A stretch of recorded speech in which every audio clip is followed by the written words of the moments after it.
C'est à Monsieur Guillaume Chevrollier. Merci, Monsieur le Président. Ma question s'adresse à Monsieur le Premier ministre. Monsieur le Premier ministre, la situation économique de notre pays est grave. La France traverse une crise. Crise que vous avez niée pendant la campagne présidentielle. Vous devez désormais affronter la réalité. Arrêtez d'accuser vos prédécesseurs et de détruire ce qu'ils ont fait. La croissance n'est plus là. Le chômage atteint des taux inégalés et les plans sociaux se multiplient. Votre gouvernement est à la pêche aux repreneurs. Mais comment voulez-vous que les repreneurs fassent confiance à un pays qui ne fait pas les réformes structurelles dont il a besoin, à un pays qui cloue au pilori les entrepreneurs? Comment voulez-vous que les repreneurs viennent dans un pays où le nombre des impôts et taxes augmente sans cesse, où prédomine l'instabilité juridique en matière fiscale et sociale? Les médias parlent des grands groupes, mais il vous faut aussi entendre les difficultés de toutes nos PME et TPE. Elles sont inquiètes pour leur avenir. Elles n'ont aucune visibilité.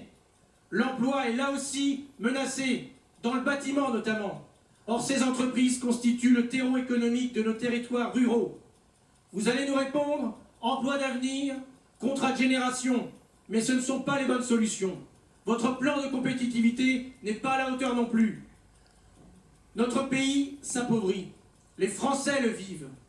Nos partenaires européens sont inquiets. Notre image à l'international se dégrade. Monsieur le Premier ministre, au lieu de saper notre pays avec vos lois sociétales qui divisent profondément les Français, agissez pour le redressement économique. Arrêtez l'exil de nos diplômés, de nos créateurs d'entreprises. Monsieur le Premier ministre, créez l'unité nationale autour de vraies réformes courageuses.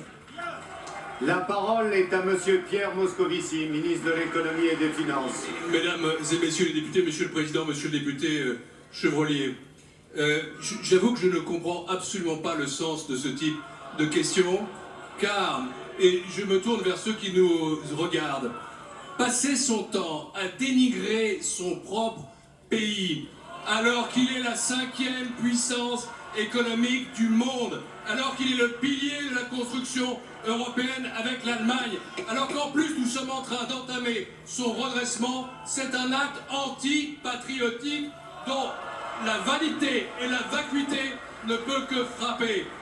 Je ne veux pas rappeler éternellement le bilan, mais c'est ce gouvernement qui entreprend une politique de redressement. Les déficits que vous avez laissés, le déficit du commerce extérieur considérable qui signe une perte de compétitivité, l'attractivité de notre territoire reste intacte, mais c'est nous qui sommes en train de réparer ce que vous avez défait, non seulement pendant 5 ans, mais pendant 10 ans. Ce fut la leçon du rapport Gallois, vous devriez l'apprendre. Alors, quant aux politiques structurelles, regardez ce qu'est la situation du pays. L'euro va mieux, parce que nous avons agi afin de le stabiliser. Les déficits se réduisent, parce que nous prenons les mesures utiles. Et surtout, nous sommes en train, à travers le pacte de compétitivité, de rendre aux entreprises les conditions d'exercice pour qu'elles puissent à nouveau investir et embaucher. C'est ce qui était fait ce matin lors de la conférence nationale de l'industrie réunie autour d'Arnaud Montebourg.